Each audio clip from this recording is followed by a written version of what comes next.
Première chose, ya kwanza, la transformation des corps. kubadilika kwa mwili. Les croyants recevront un corps glorifié, Wakristo watakuwa na mwili ya utukufu immortel enye haikufake et tena incorruptible. na enye haiwezi tena kuwa na vitu ya Tu mbaya. vois le jour là, Ile siku le corps mwili yako, avec lequel tu vas monter, mwili nao utapanda nayo, c'est pas le corps qui est atteint de malaria. haina mwili nena gonjaka C'est sana, pas le corps que tu amènes au dispensaire là. haina mwili ya kwenda kwa C'est pas hospitali, le corps que tu amènes chez Moali. haina mwili ya kwenda kumwali C'est chakule, pas celui-là. haiko ile Le mwili. jour où Christ vient te Siku yenye reprendre, Kristo atakuja le kukutwala, jour où Christ t'enlève, siku Kristo la atakutwala, Bible dit, Biblia nasema tu seras changé. utabadilika, Tu auras déjà un corps utakuwa na qui mwili ne tombe pas malade. yenye haigonjwake, Un corps mwili yenyewe qui n'a même pas faim, qui n'aura plus faim. haikuwake hata na njala. En fait, vous savez, Mnajua à partir de ce jour-là, tangu ile siku tu ne mangeras pas parce que tu as faim. hautakulaka njoko na njala, Tu mangeras par envie. utakulaka kwa amu, Tu mangeras par désir. utakulaka kwa amu. Parce que le corps que tu auras, Juu mwili utakuwa nazo ce ne sera plus encore de souffrance. haitakuwa mwili ya mateso, Ce ne sera plus encore de plainte, de haitakuwa lamentation. mwili ya kulialia kila wakati. Oh, mushipa mugulu ya gauche. Oh, je sens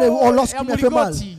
Oh, Oh, je sens ça. Oh, ya mukolone Oh, vertébrale. je sens ma colonne Oh, ya vertébrale. mutumbu. Oh, le ventre me fait mal. Ça là, Ile yote ça n'existera. haitakuwaka tena. Quand Christ vient Wakati t'enlever, Kristo anakuja tu kukutwala, auras déjà un corps utakuwa na mwili incorruptible. enye Et haigonjwake, la Bible dit, na Biblia inasema ya ce kwamba sera déjà un corps immortel. itakuwa mwili enye Ça veut haikufake. dire Ni kusema que même la mort na ne kifo pourra plus jamais te toucher. haitakugusaka tena. Lorsque Christ viendra te Wakati prendre, Kristo atakuja kukutwala, tu vois un peu ça? unaona Je hiyo, suis en train de pousser quelqu'un à désirer niko ça. nasukuma mtu kupenda hiyo. Ça dit ce jour-là, Ile siku tu ne pourras plus être candidat. hautakuwaka tena Tu mtu, auras déjà tout déposé. Tu ne seras Utakuwa plus naisha- candidat ou candidate à la mort. hautakuwaka tena kandida Parce kukifo, que tu auras déjà un kwa corps. sababu utakuwa na mwili Un yenyewe, corps incorruptible. mwili yenyewe nakuwaka na bila Deuxième chose tatizo. qu'il nous explique dans 1 Corinthiens Kitu 15, cha pili Biblia inasemelea humo, il dit que ça sera en un clin d'œil. Ça veut dire qu'il n'y aura pas de temps pour faire quelque chose ou quoi que ce soit. hakutakuwa wakati wa kufanya kitu Ça fulani, sera soudain, itakuwa mara moja, brusque comme ça. itakuwa tu hivi Soudainement comme ça. hivi mara moja. Ça peut arriver même maintenant. pendant que Inaweza je kuwa hata parle wakati là, niko naongelea hapa et puis na mara moja, brusque, je n'aurai même pas le temps de déposer le sitakuwa na micro. wakati ya kupeleka mikro J'aurai mic pas le yangu, temps d'aller me changer. sitakuwa na wakati ya kwenda kuvala manguo J'aurai mzuri, pas le temps d'aller prendre. sitakuwa na wakati ya un kwenda habit plus propre. ya kwenda kutola manguo mzuri Ça sana. sera juste en un clin Itakuwa d'œil. tu mkufunga licho, En un clin d'œil. mkufunga licho, Ça sera soudain. itakuwa mara Il n'y aura moja, pas de temps pour faire quoi que ce hakutakuwa soit. wakati wa kufanya kitu fulani. Vous savez, c'est triste de voir Mnajua ni certains kilio qui disent, kusiona, wanasemaka kwamba moi, mimi quand vous me prêchez l'évangile, wakati mnahubiri neno moi ya je Bwana, connais le moment où je vais donner ma vie à mimi Jésus. najua wakati ndapana maisha yangu kwa Yesu, Il dit, moi je connais le moment mimi najua où je vais wakati donner ma vie à Jésus. ndapana maisha yangu kwa Bwana. Il dit, je peux vous expliquer. Ndamielewesha kidogo, Vous voyez, mnaona le jour où je serai en train de siku mourir, nenda là, kwa niko nakufa pale, le jour où je serai vraiment à la siku fin, ndakuwa na niko kumwisho wa masiku wakati yangu, nataka kufa tout. wakati ndakata kufa, Tu vois, quand j'atteins tel âge, wakati ndakuwa na miaka il fulani, vous explique anamelewesha à un bitu, certain moment. anamelewesha wakati moja Et hivi là, pale, njo quand je pale serai sur les lits, pale ndio ndakuwa kukitanda j'appellerai anagonjwa, les prêtres, ndaita j'appellerai wapretre, les pasteurs, ndaita et wachungaji, puis je donnerai ma na vie à ndapana Jésus. maisha yangu kwa Bwana. Il dit, pour le moment, Na hiyo wakati kwanza laissez-moi dans mes muniache affaires. mubitu yangu, Je connais le jour où je vais mimi donner ma najua vie à siku ndapana Jésus. maisha yangu kwa Bwana. Le problème avec ça, Shida na ile ni le nini? prédicateur qui t'avait prêché l'évangile, Mfundisho la kuhubiri il neno la ne Bwana t'avait pas dit que tu n'as pas, il ne t'avait pas dit que Jésus n'attendra pas que tu akukwambia meurs kama Bwana atachunga ukufe pour qu'il vienne reprendre l'église. juu akuja kwa tole kanisa yake. J'ai dit quoi? Nilisema Le hivi, prédicateur qui t'avait prêché, mfundisho la kuhubiri lui, il t'avait mal prêché. yana kuhubiri mbaya Il sana, t'avait fait croire alikuelewesha que tu es kwamba obligé de mourir unaweza pour kufa que Christ revienne. juu Kristo akudie. Mais il ne t'avait pas dit Akukwambia kama que Christ peut revenir. Kristo anaweza Même kudia pendant que tu es dans tes na bars, wakati uko mubitu même yako pendant que tu es dans une boîte de na nuit. wakati uko mubwati de nuit mule. Je vous dis la vérité. Na niambia ukweli, Vous voyez quand Christ va revenir le wakati jour Kristo là. atakuja ile siku, Bon, si c'est ce soir, tant kama mieux. ni magharibi ya leo ni Vous voyez, vizuri si tu, c'est ce soir. kama ni leo tu, Vous voyez là. mnajua Il leo y a des gens qui seront dans des bars. kuko watu watakuwa mabaya, Il y a des gens qui seront dans des boîtes de nuit. watu watakuwa niko nakunywa Il y mapombe a même des mabwati, femmes qui seront sur des kuko na lits des wanaume watakuwa hôtels na mahoteli kule avec un papa d'autrui. na baba wa batu kule, Puis Christ revient. wakati Kristo atakuja. Tu vois ça, non? Mnaelewa hiyo? Tu n'auras pas le temps d'aller confesser. Hautakuwa na wakati ya kwenda kusema Bwana, Il n'y mimi aura pas nakupatia le temps maisha yangu. d'appeler les prêtres. Ile wakati akuta Ils mchungaji seront déjà atakuwa partis. batakuwa nabadilisha enda Nous moto. là, les pasteurs, Sisi qui watungaji, va encore te prêcher? nani atakuhubiri tena Nous, on sera neno? déjà partis. Tutakuwa tushaenda sisi wote, Tu vois? utabakia wewe peke. calcule pas Dieu comme ça. Abawazake Mungu vile. Ah, quand j'aurai 60 ans, Wakati naona miaka fulani. quel est le verset qui dit que toi tu auras 60 Versi ans? gani nasema kama utaneza ile miaka? Ah, quand j'aurai 70 Wakati ans, naona miaka fulani. c'est quel ange qui t'était apparu? Malaika gani njoo Qui t'avait dit que tu auras alikwambiaka 70 kama ans? utaona ile miaka? On t'avait dit ça quel jour? Balikwambia siku gani? Ah, quand j'aurai Wewe 80. wakati naona miaka fulani. On t'avait dit que tu auras Balikubiri na 80. siku gani? Christ n'attendra pas que tu Kristo puisses atachunga avoir kuona ile mwaka. 80 ans Hata chunga. pour revenir. Hein? Njoo arudie. Regarde le voisin du voisin. Angalia jirani, mwambie Christ jirani. ne t'attendra pas. Kristo atakuchunga. Lui, il n'attend personne. Yeye achungake mutu. Il n'attend personne. Achungake C'est mutu. Dieu lui-même qui sait. Ni Mungu yeye peke ndio Le jour anajua. où il va juste se réveiller, Siku atalamukaka tu et anasema puis il va dire, na nasema je sens mimi nasikia que je dois aller reprendre mimi l'église. napasha nenda tola kanisa yangu Ce jour-là, tena. c'est fini. Ile siku nabadilika J'ai mara dit ce moja. jour-là, c'est Ile fini. siku ndio mwisho. Quand Dieu va se réveiller, Wakati Mungu atasemaka, la Bible dit que même Biblia Christ ne inasema na sait pas. Bwana na Kristo yeye peke ajui. Lui-même qu'on va envoyer, Na yeye peke watu watatuma. il a dit aux disciples, Anasema kwa watumishi il a dit à yake, ses apôtres, moi-même je anabambia ne kwamba connais ni l'heure, mimi peke sijui na ni wakati le jour. na siku. Ça veut dire quand le Père se réveillera Wakati seulement, baba atalamukaka et puis il aura décidé na atasema qui va aller reprendre l'église. anaenda tola tena kanisa Et ce yake. jour-là, Ile ndio siku moi-même là, na mi je n'y peke pourrai rien. sitabadilisha ile. Moi-même là, Mi peke je hapa n'y pourrai rien. sitaibadilisha. Oh Jésus, Oh il fallait Bwana, attendre encore un peu. ungelichunga kidogo Il te nimalize. dira moi-même, Atakwambia mi je peke n'y peux rien. sitaweza kubadilisha seulement ile. exécuter l'ordre Nilikuja du tu benye Bwana alisema. Est-ce que je parle à quelqu'un ce Niko naongea matin? na mtu asubuhi ya leo. Frères et sœurs, Wandugu wapendwa, j'aimerais alors vous parler de l'enlèvement nataka miongelesha njoo kutosha kwa kanisa et de la vie chrétienne. na maisha ya Bukristo. Quand on parle d'enlèvement, Kutosha cela ile doit toucher inaweza et gusa concerne directement notre vie chrétienne. maisha yetu ya Bukristo C'est mara très moja. important, frères et sœurs. Ni ce ya que je maana vais sana dire. wandugu wapendwa, mkumbuke L'enlèvement n'est pas seulement une prophétie future. kutosha iko tu unabii ya kukuja Frères et sœurs, wakati, c'est un appel à la vigilance spirituelle. ni mwito wa kuangalishiwa. Quand je vous parle de ces choses, Wakati mimi naongelesha mon jua hiyo, intention, frères et sœurs, mimi amu yangu ce n'est pas de vous remplir de connaissances. haiko njoo ni mijaze na bitu ya kujua Ce ndani n'est ya pas moyo de vous yenu, remplir d'informations. haiko njoo mkuwe na Parce bitu que ya la kujua plupart des choses même que je donne ici, bitu ndio niko nasemelea la plupart hapa. des versets que je vous donne ici, Maversi ya mingi niko napana vous wakati les hiyo, avez déjà lus. nuko mshaka isoma Mais mara moja deja. l'intention que moi j'ai ce Amu yangu matin, ndio niko nayo asubuhi ya c'est que leo, vous puissiez seulement être ni vigilant. njoo mkuwe na anga sana, C'est que vous puissiez seulement être ni éveillé. njoo mkuwe na mulisha Que vous ne lamuka, restiez plus en sommeil. musibakie mubusingizi C'est ça mule. mon intention. Hiyo njoo amu Je veux yangu, juste réveiller l'esprit d'une niko napenda tu personne. nilamushe akili Je ya veux mtu juste fulani, réveiller la conscience d'une personne. nilamushe akili ya mtu. Parce qu'il y a des gens ici Kuko watu hapa qui vivent juste comme ça. wiko naishi tu hivi, Et ils pensent que la vie est normale. wanawaza maisha iko vizuri tu, Tout est normal. vitu biko Quand sawa, on va en ville, tukienda et muvili puis on rentre le soir, tunakuja magharibi tout est fini na par là. tunalala binaishia pale. Quand on se marie, Tukioa il y a des gens qui pensent que kuko c'est la watu fin de wanaosaka la vie. manjo mwisho wa Quand on maisha, achète une voiture, tunauza gari, quand on achète une maison, tunauza nyumba, et ils pensent que c'est ça la fin de la vie. njo mwisho wa maisha. Moi, je serai heureux Mimi ndakuwa mzuri le jour où Dieu va me donner un siku ni bon Bwana travail, atanipatiaka kazi mzuri, quand j'aurai un bon bureau, wakati ndakuwa na biro ya quand j'aurai un mzuri, fauteuil dans ce wakati bureau, ndakuwa na kiti ya moi, je mzuri, serai heureuse ndakuwa mzuri quand Dieu sana, me donnera un bon wakati mari, ndapata mume ya un mari mzuri, qui a une maison, mume wa nyumba, un mari qui a une voiture. mume wa gari. J'aimerais te dire, Nataka kuambia hivi, après tout ça, kisha ile il y yote a quelque chose kuko kitu qui doit se passer. yenye napasha kuja Ça s'appelle l'enlèvement. na ni Tu ne kutoshwa. peux pas vivre sur la Hawezi terre ishi chini ya dunia et ne penser qu'aux voitures. ukiwaza tu na Tu gari, ne peux pas vivre hawezi sur la ishi terre. chini ya dunia Tout ce qui est dans ta na tête, vyote viko là, ndani ya kichwa ce yako sont les maisons. ni manyumba Tu tu. ne peux pas vivre sur la Hawezi ishi chini ya terre. dunia Et tout ce qui est dans ta kama tête, vile viko ndani ya tout kichwa ce qui yako, se passe dans ton vile viko cerveau, vinapitikana ndani ya ce sont akili les yako habits. ni tu mambio ne tu. peux pas vivre comme ça. Hawezi enfant ishi de Dieu. vile mtoto wa Mungu, Tu ne peux pas vivre sur la terre. hawezi ishi chini ya dunia Tout ce qui t'intéresse, c'est na l'argent. vyote yako ni franga tu. Il y a plus que l'argent. Kuko bitu ya kupita Il y a franga, plus que les maisons. kuko bitu ya kupita Il y a nyumba, plus que le mariage, kuko mes bitu ya frères. kupita mandoa, Il y a plus que les kuko bitu ya travail. kupita Il kazi, y a plus que kuko tout ce bitu ya que vous kupita imaginez comme vyote vyenye muko na luxe, waza sawa maisha gloire et mzuri, relations sur la uwezo terre. wote ya chini ya dunia. Vous devez penser à votre Munapasha éternité. kuwaza na maisha yenu ya kesho, Vous devez penser à votre éternité. munaweza waza maisha Il yenu ya faut kesho, penser à l'enlèvement, mes frères. munaweza waza kutosha kwenu. Est-ce que je parle à quelqu'un ce Niko matin? naongea na mtu fulani asubuhi ya La leo, vie ne se termine pas là où toi tu penses qu'elle se maisha termine. haibakie kwenye wewe unawaza na balikilia pale. Quelqu'un entend de quoi je Mtu parle? ananisikiliza asubuhi ya leo. Je veux que ton esprit se réveille un tout petit Niko peu. nataka akili yako Que ton ilamuke. cœur se réveille un tout petit Roho peu. yako ilamuke kidogo. Les études n'est pas la fin. Masomo haiko J'ai mwisho. vu des gens Niliona qui ont watu commencé les études, walianza qui masomo. réussissaient très bien à Walikuwa l'école. naweza mzuri kwa C'était masomo. très intelligent. Walikuwa na akili sana. Mais à la fin, Lakini il kumwisho n'a même pas encore défendu sa thèse. akudefendre hata mwisho wa masomo yake. Il pique d'une crise cardiaque. Anapiga crise. Il vient de finir son livre, Anamaliza kitabu yake. son mémoire. Memoire Il yake. doit aller défendre pour qu'on l'appelle Anapasha enda kusema hayo. docteur à thèse. Njo Il doit aller défendre pour qu'on l'appelle docteur à thèse. anapasha enda kusema hayo njo bamwite dokta. Mais le jour même où il doit défendre, Ile siku anapasha enda kusema ile kitabu yake il meurt. anakufa. Vous comprenez ça? Mnaelewa hiyo? Pour dire quoi? Kusema hivi Les études, masomo ce n'est pas ça la fin de la vie. haiko njo mwisho wa maisha. Tu dois penser à quelque chose. Unaweza kwa kitu Où est-ce que tu passeras ton éternité? utapitiza mwisho yako Quand wapi? Christ va revenir, Wakati là, Kristo atarudia, est-ce que tu es candidat? uko mutu. C'est à ça que j'aimerais t'appeler en cette partie Hiyo de njo mon niko nataka message. kukuita hiyo wakati, Et ça s'appelle la vigilance na spirituelle. inaitwa kulamuka Dans kwa Matthieu kiroho. 25, le verset 13. Mu Mathayo inasema hivi, La Bible dit, veillez donc, puisque vous ne savez ni le jour ni l'heure, frères et sœurs.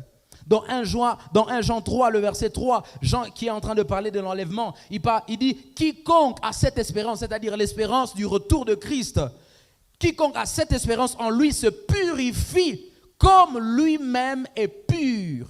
Quelqu'un qui sait que Christ revient, mtu mwenye anajua kama Kristo anarudia il ne vit pas dans le désordre. aishake mu maisha C'est ce mubaya. que Jean nous dit. Hiyo njo Yohana Il dit, quand anatuambia, quelqu'un a cette espérance que mtu mwenye Christ iko na ile est en train experience de revenir prendre ya son kwamba église, Kristo anarudia kutola kanisa yake, il ne va pas dormir. atalala, Il ne va pas dormir. atalala. En d'autres mots, frères et Kusema sœurs, kwingine, lorsque nous parlons de l'enlèvement et de la vie chrétienne, wakati tunaongelea juu ya maisha ya Ukristo na cela nous kutoshwa, appelle à vivre dans la foi et dans la na tuite sainteté. kuishi muimani na La mutakaso, foi et la sainteté. muimani na kutakaso, La foi et la sainteté. imani na utakaso, J'ai dit la foi et la imani na sainteté. utakaso. Chrétien, Kristo, chrétienne, Mukristo, j'ai un message. pour niko toi. na injili njoo yako, Et le message que j'ai pour toi ce na matin, injili yako niko na asubuhi ya c'est leo. que tu ne peux pas attendre au Christ. Hawezi chunga Kristo, Tu ne peux pas être là, tu dis que tu es en train d'attendre le Seigneur. hawezi sema kuna mchunga Bwana Et tu ne sais pas encore na aujue te sanctifier. kujitakasa. Toi, tu es dans le péché en Uko désordre, muzambi ya à mbaya, gauche comme à droite. kupembeni na kushoto. Ça dit, toi, le péché ne te dérange pas du tout. Zambi haikulumaki J'ai hata. même déjà entendu certains dire, Nishakasikia watu wanasema ah, ce n'est pas le péché. haiko zambi, Ce n'est pas le péché haiko qui zambi, nous empêchera d'entrer dans le ciel. njoo itatubadilisha tukutane na Mungu. Quand ils disent ça, Wakati wanasemaka c'est dans hiyo, l'intention de dire, ni njoo kusema ya kwamba laissez-nous commettre le péché. mtu ache tufanye zambi, Ce n'est pas grave. haiko mbaya. Christ lui-même nous comprendra. Kristo atatuelewa. J'ai une question pour toi. Niko na swali njoo yako, Si kama Dieu Bwana n'avait pas compris le diable, akuelewaka shetani qui était l'un des plus grands anges, mwenye alikuwa l'un malaika des plus grands mkubwa, astres dans le ciel, malaika mkubwa, toi tu es qui pour qu'il te comprenne? wewe kunani njoo akuelewe? Tu es l'enfant de qui? Uko mtoto wa nani? Nous là on connaît même pas le nom de ton père. Si hatujua hata jina baba yako, Tu vois? unajua? On connaît pas Unasikia? le nom de ta famille. Na jina familia yako hatujue. Nous sur terre. Si chini ya dunia, Bon, même pas sur terre. Nous ici à vérité. si éternelle, hapa ku verite éternelle, on connaît pas encore le nom de ta famille. hatujua hata jina familia yako. Maintenant, c'est au ciel qu'on va te Na ni comprendre. mbinguni njoo atakuelewa Là où on kule. n'avait pas compris le Konya diable, bakuelewaka shetani, Satan ne l'avait pas compris à cause shetani du péché. abakuelewaka njoo ya zambi. Toi, Christ te Wewe comprendra. Kristo atakuelewa njoo ya Toi, zambi. Dieu te comprendra Mungu atakuelewa dans ce péché-là, mwa ile zambi, dans ce désordre-là. mwa ile maisha mbaya.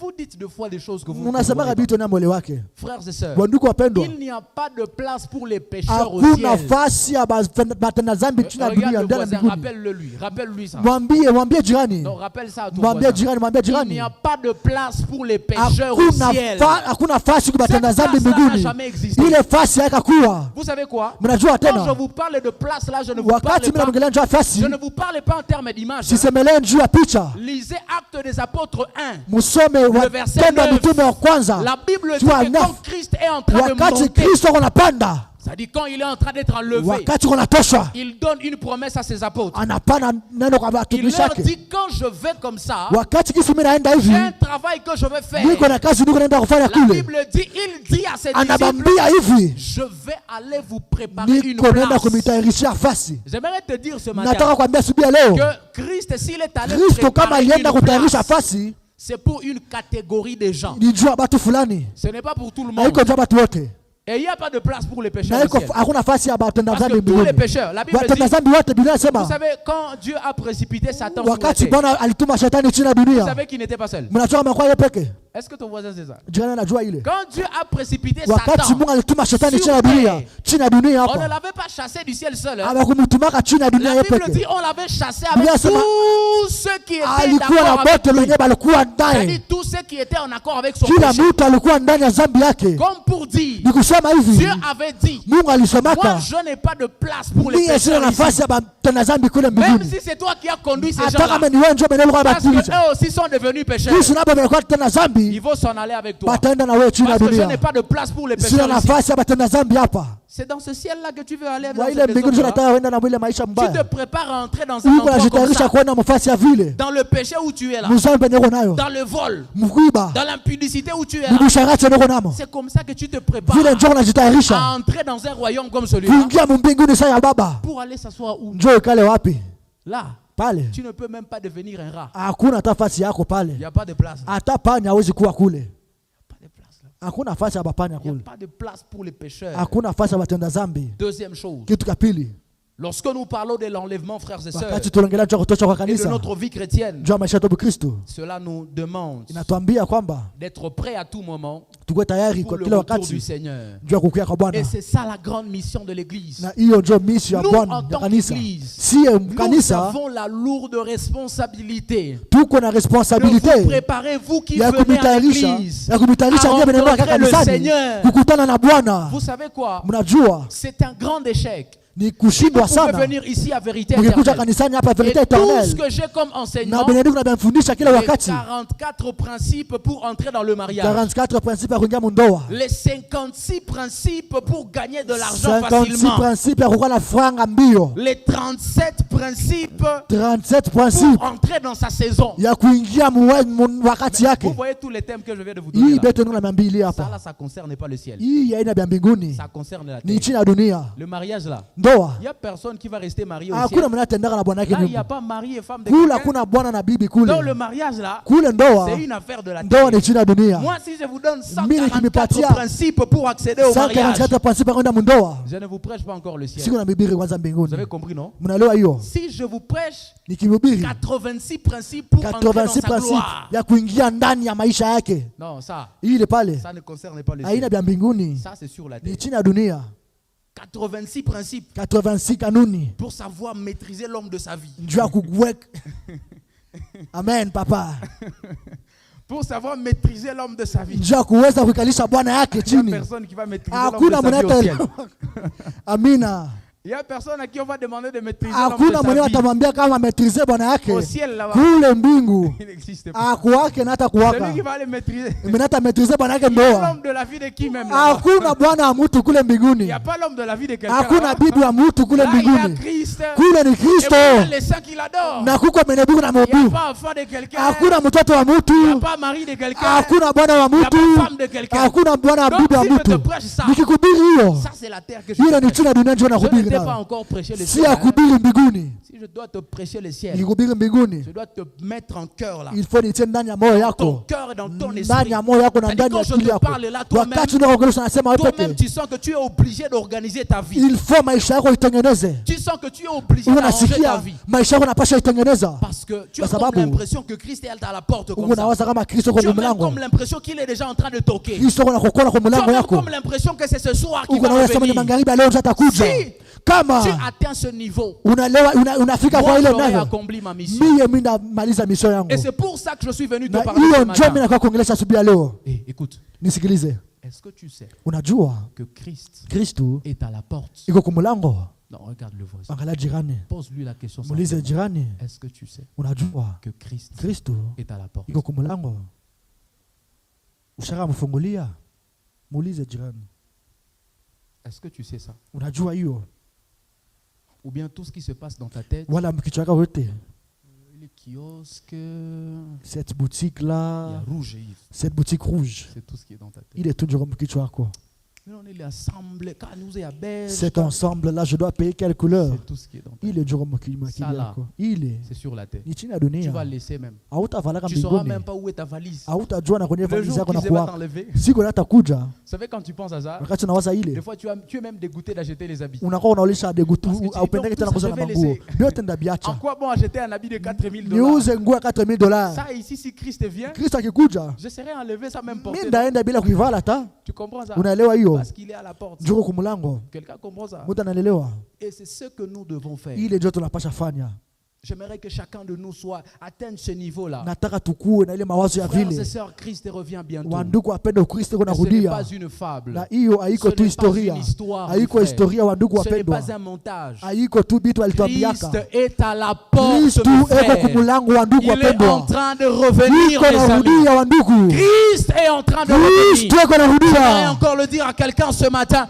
Christ est en train de revenir. amen papa Kristu eko narudia Il est à la porte, mes iko amis. kumulango Et si vous n'avez pas ça dans na votre kama cœur, hamuna nayo ndani ya si moyo ça n'a wenu pas encore envahi vos pensées, kama haijaingia ndani ya vous mawazo n'êtes yenu pas encore sur l'essentiel. hamuna kubitu vya maana Votre vie n'est pas encore motivée par maisha wenu l'essentiel. haiko vibitu vya maana Parce que l'essentiel, kwa sababu ya c'est quand maana chaque fois que vous ni pensez, wakati Mungu anawaza vous vous dites, unasema Christ est en train de Kristo eko revenir. narudia Chaque fois que vous avez une kila pensée wakati uko na akili dans votre cœur, ndani ya moyo vous yako vous dites, Christ est en train de Kristo eko revenir. narudia Quand quelqu'un vous propose de wakati faire mtu quelque chose de anakwambia kama mal, fanya kitu ya mubaya il y a une pensée à vous qui vous dit, Christ mawazo est en train de anakwambia revenir. Kristo eko narudia Si je fais ça, nikifanya je hiyo peux venir maintenant anaweza pendant que kuwa hii je le wakati fais, na niko naifanya et je serai laissé. nami ndabakia Je tu ne peux pas narudia faire ça. sitafanya hiyo Christ kwa est en sababu train de Kristo revenir. eko narudia Quand l'église a cette pensée wakati kanisa permanemment, iko nalo wazo kila le wakati péché va de plus en plus disparaître dans zambi l'église. itaisha mukanisa Le désordre va de plus en plus maisha disparaître ya dans mubaya l'église. itaisha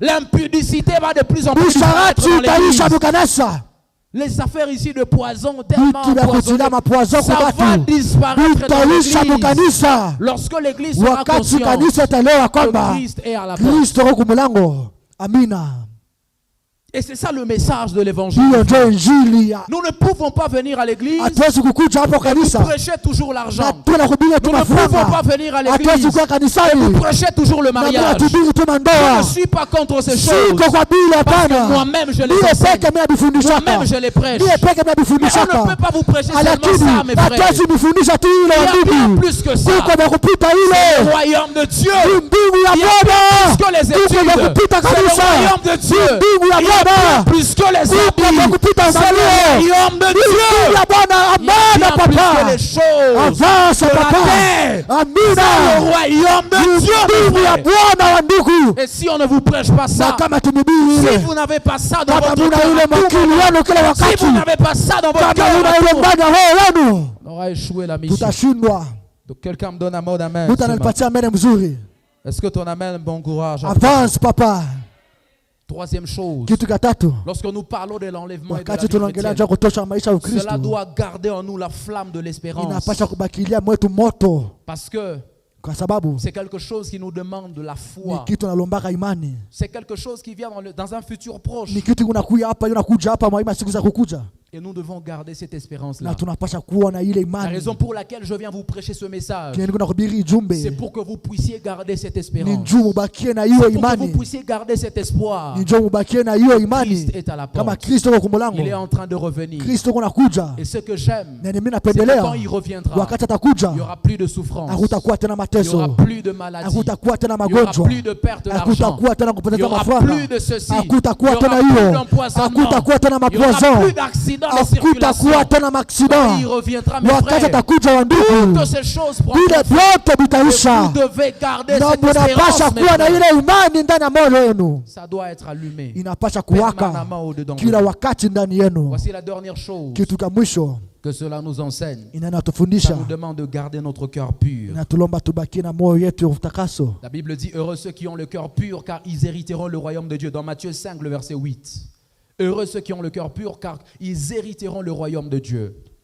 Nous devons garder notre cœur. tunapasha nos cœurs kuchunga purs. roho zenu roho zetu J'aimerais que vous mzuri puissiez noter très bien ce que je vous dis maintenant. nataka mwandike vizuri hiyo Lorsque l'église sera enlevée, wakati kanisa tatoshewa les incrédules, Wana- c'est-à-dire les gens qui n'avaient pas donné leur vie à Jésus, wengine wakupanaka maisha yao kwa Kristo qui seront encore vivants, watakuwa wengine naishi ils resteront sur la terre. watabakia chini ya dunia Pourquoi ils resteront sur na la terre? watabakia juu ya Ils nini resteront sur la terre pour deux watabakia juu ya choses. vitu viwili pour ce qu'on appelle la grande tribulation yenye banataka kulia kwa et ce milele qu'on appelle le règne de na l'antéchrist. yenye banaitaka ufalme wa kimutu moya hivi. Je fais une petite parenthèse Mimi nafungula en kidogo vous donnant la différence entre l'antéchrist et l'antichrist. kumiambia njua antichrist na antichrist. L'antéchrist, Antichrist c'est ce dont la Bible parle quand il s'agit ni benye Biblia inaongeleshaka kama des choses de la fin des temps. bitu vya mwisho. C'est-à-dire cet homme, Ni kusema ule quand mwanaume la Bible parle d'antéchrist, c'est wakati banaongelea njua antichrist ni un mutu, homme spécifique ni mutu fulani qui va régner. mwenye atakuja na ufalme yake chini Ce ya n'est pas dunia. tout le monde, ce n'est pas n'importe qui. Haina kila mutu, C'est un homme ni mutu bien mmoja, précis, ni mutu mmoja, spécifique. mutu mmoja. C'est de ça que la Bible parle. Quand Njo vous mwenye lisez Biblia inasemelea hapa. la lettre de Jean, dans 1 Jean, Wakati mnasema Yohane wa kwanza et même dans l'original grec, na Mugreki c'est de ça qu'il s'agit, antéchrist. antichrist njo Mais nasemelea, antichrist, lakini antichrist même s'il y a ceux qui confondent ça, hata kama kuwa wenyewe wanakuwa na confondre hiyo. antichrist c'est tout le monde. Là c'est confus. Là c'est général. Antichrist ni kila mtu. Un antichrist c'est tout celui qui est contre Christ. Antichrist ni mtu mwenyewe akumpendaka C'est-à-dire, Kristo. même à notre temps ici, il y Na a mwaibu plusieurs wakati yetu antichrists. kuko antikristo Il y wa a mingi, plusieurs personnes qui sont contre Christ. kuko watu wenyewe aweka mitika Plusieurs personnes Mungu, qui sont contre les kuko enseignements watu de wenyewe Christ. awafundishake mafundisho ya Kristo, On les appelle des antichrists. bana baitaka Et antichrist. même les choses qui sont contre Christ, tout Na bitu benye biko ce que les hommes ont fabriqué, qui sont contre benye wanadamu Christ, washaka fundishwa benye afanane na ça Kristo, s'appelle aussi antichrist. hiyo ni antichrist nao. Mais frères et sœurs, Wandugu wapendwa, il est vrai qu'il y a des grands débats ni kweli kuko madeba za théologiques mingi au sujet de la grande tribulation. Parce que za c'est de ça que kulia je kwa veux vous milele. parler un moment. Hiyo ndio naongelesha wakati moja, Il y a des grands débats théologiques. Plusieurs personnes, plusieurs enseignants, wafundisho wa mingi des universités comme des écoles wa bibliques kumafundisho ya Biblia qui font des longs débats. wanafanyaka Quand madeba on parle de maongezi la grande mingi tribulation. wakati banaongeleka njua Et kulia kwa ici de milele. mentionner que la Bible ne reste pas Biblia sans rien dire. haibakiaki bila kusema kitu. La Bible ne reste pas muette quant à Biblia cela. haibakiaki bila C'est kusema pourquoi on kitu. va apprendre ça dans la Bible. Ndio kwa maana tutaielewa mu Quand on Biblia. parle de la grande Wakati tribulation, banaongelea njua kulia kwa de quoi milele, s'agit-il? ile inasemelea nini? La grande tribulation, j'ai dit c'est quel Kulia moment? kwa milele inasema ni J'ai nini? dit c'est le moment Ni qui wakati viendra yenye itakuja après que kisha nous les croyants, sisi wa nous Kristo, qui avions donné nos vies à Christ, sisi benye tushakapatia Kristo nous maisha serons yetu, déjà dans les airs tutakuwa na tuko muanga avec Jésus. na Yesu. Vous avez compris, non? Munaelewa hiyo? On sera déjà dans les airs Tutakuwa là-bas. na tuko muanga, Nous serons déjà enlevés. tutakuwa na tulisha toshewa, Ceux qui seront vivants uli watakuwa na et nchi même ceux qui étaient morts na wafu nao dans le Seigneur. ndani ya Bwana, On sera déjà dans les airs tutakuwa yulu ya avec anga le Seigneur. na Bwana. Maintenant, après ce moment-là, Lakini kisha ile ceux qui wakati vont rester sur terre ici, bale batabakia chini ya dans le dunia, Congo ici, umu mwa hii Kongo en yetu, Europe, kule kwa en Europa, Amérique, en Asie, kwa Amerika na kwa ceux qui Asia, vont rester sur terre, wale watabakia chini ya dunia. ça s'appelle la grande tribulation. Hiyo ndio manaitaka kulia kwa C'est ce milele. moment-là qu'on appelle la grande Hiyo tribulation. ndio mwisho wa kulia kwa milele. Et je dis quoi? Na nilisema hivi, Pendant ce moment, kwa ile il wakati y a un homme kuko mtu qui mwenyewe régnera sur toute la atatia terre. ufalme wake chini ya Et dunia on yote nzima, l'appelle l'antéchrist. na wanamuita antichrist. Quelqu'un a compris ça? Mtu anaelewa hiyo? Est-ce que quelqu'un a compris ça? Avance papa, Est-ce qu'on peut maintenant chercher à comprendre dans la Bible? tunaweza tafuta kuelewa sasa Quand on hiyo. parle de la grande tribulation, Wakati banaongelea juu ya kulia kwa milele, cela vient directement des paroles de Jésus dans l'évangile. inatoshelea neno ya Ce n'est Yesu pas un Kristo terme que les hommes ont créé, mwenjili. c'est Christ lui-même qui a parlé de Ni ça. Kristo ndiye alisema Dans mwenjili. Matthieu 24, le verset 21. Mathayo alisema hivi, La Bible dit, car alors la détresse sera si grande qu'il n'y en a point eu de pareil depuis le commencement du monde jusqu'à présent. Et il n'y en aura jamais. Là, il est en train de parler de la grande pale tribulation. kunaongelea juu ya kulia kwa milele. Il dit, il n'y aura jamais, ce temps-là va arriver. Et pendant ce temps-là, il y aura des grandes souffrances comme jamais cela n'a existé sur la terre.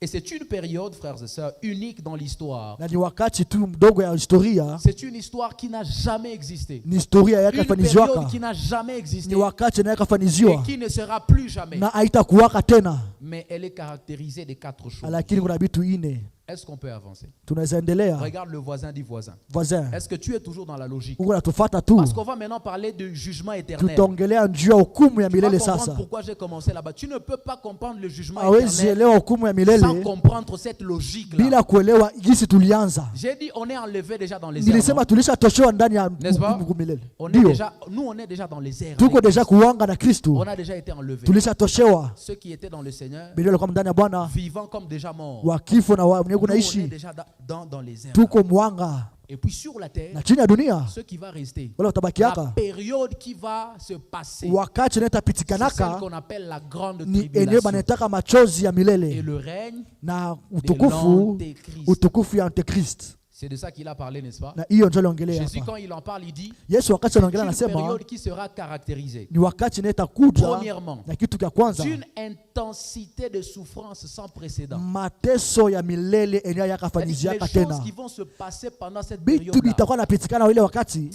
Non, tu n'as Hapana. jamais vu ça. au yaka iona Tu vois, toi, quand tu pleures là, wakati unaliaka toi, tu fais semblant. unisambula uliake Les mzuri gens qui vont vivre cette wale période watabakiaka ile wakati ça dit ils vont regretter wataliaka na pourquoi kwa ils nini n'avaient pas donné leur vie à Christ. hawakupataka maisha yao kwa Kristo. C'est une période Ni wakati qui yenyewe sera caractérisée de souffrances. itakuwa na mateso sana, Ce n'est pas les souffrances, haiko mateso les yenyewe souffrances comparables au Covid-19. mateso ile ma COVID-19 Ça, c'est ile la farce. Ce sont les hommes qui créent ile ça. ile ni banadamu ndio wanakuwa Les, natosha ouais, les ile histoires ici, Ebola, ile maebola ça nous a pris nos mamans, ile makoshokoro nos papas ile ici, mababa ça yetu nous a bamama pris nos yetu frères. Beaucoup de gens banduku sont yetu morts de wa ça. mingi walikufa na ile Ça, c'est la fantaisie. ile ni bitu ya banadamu Ça, ce sont les hommes qui ont créé ile ni ça. banadamu ndio La alitoshaka ile. Bible dit Biblia ce inasema qui va arriver pendant enye ces temps-là. itakuwaka ile wakati C'est-à-dire ceux qui vont rester, bale batabakiaka ceux qui vont rater l'enlèvement, bala batendaka na Yesu ils vont vivre des choses qu'ils n'ont jamais watakuwaka vécues. naishi bitu na Ils bakaishi vont vivre des douleurs qu'ils n'ont jamais wataishi vécues de toute mateso leur vie. sana,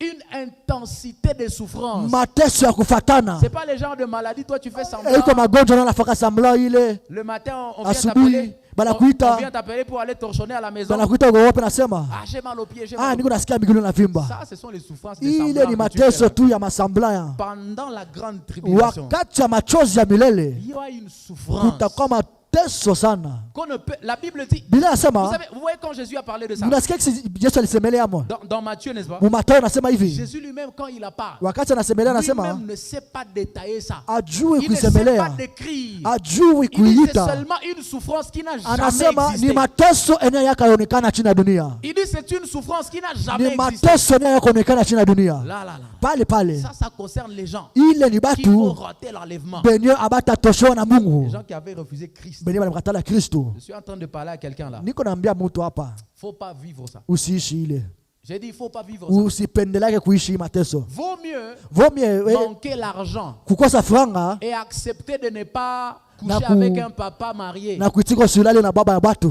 Il vaut mieux accepter cette souffrance-là Uitike ile ukose franga ndio, que de prendre les $100 lakini ukamata ile $100 qui vont même pas finir une semaine enye itafanya hata juma moya et puis courir le risque na upate ile risk de vivre la grande tribulation. ya kuishi machozi ya Tu milele. vois ce jour-là, Ile siku c'est-à-dire tu vas regretter. utakuwa kunaangalia Et puis gauche tu vas dire, na unasema pourquoi kwa j'avais nini même pris cet argent? nilikamataka ile franga, Vaut mieux ingelikuwa kata accepter de manquer à manger aujourd'hui ningelikosa kata chakula leo que d'en chercher njuu dans des nitafute voies compromettantes, manjia des mbaya, voies qui n'honorent pas Dieu, manjia yenyewe en ayumtukuze courant le Mungu, risque de vivre la grande tribulation. mukupenda kuishi ile machozi ya milele. Deuxième chose qui caractérise cette période, Kitu cha pili, il y aura des jugements divins sur kutakuwa la méchanceté du monde.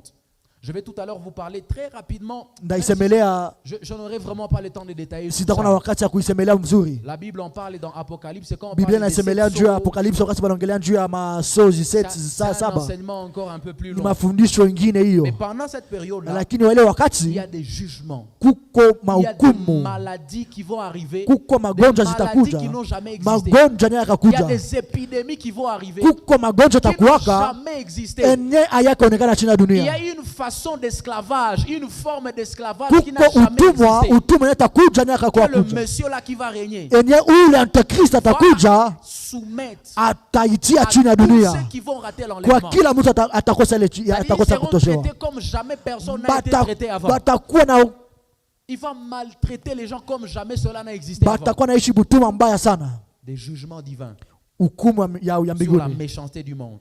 juu ya Troisième dunia. chose Kitu ya tatu, qui caractérise la grande tribulation, il y aura aussi la domination temporaire de l'Antéchrist. Je vous ai parlé de ça, n'est-ce pas? ilimengelesha juu ya hiyo Cet homme-là qui va régner sur la terre ule entière. antikristo mwenye atakuya Et na dernière chose, kitu ya mwisho, elle sera caractérisée aussi de Itakuwa la tena. préparation du retour de Christ pour régner. kutayarisha Kristo njoo Parce que akuje c'est une na période qui prépare, n'est-ce pas, Christ pour qu'il puisse inakuwa maintenant natayarisha tena Kristo venir physiquement. juu arudie sasa mkimwili. Alors cette période va durer combien de Na ile temps? wakati itafanyika wakati Est-ce qu'on peut ngapi? avancer? Tunaendelea. Est-ce qu'on peut avancer? Avance papa. Donnez-moi un bon amen. Amina. Je vais vous rassurer si vous êtes là.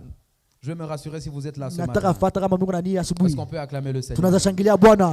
Cette période Ile wakati va durer combien de temps? itakuwa na patikana wakati ngapi? Quand la Bible parle de ça, Wakati Biblia elle inaongelesha juu ya hiyo, indique plusieurs durées symboliques inasemelea wakati fulani ngifu ya mingi, et qui pointent à une période de 7 ans. na ni wakati ya miaka 7.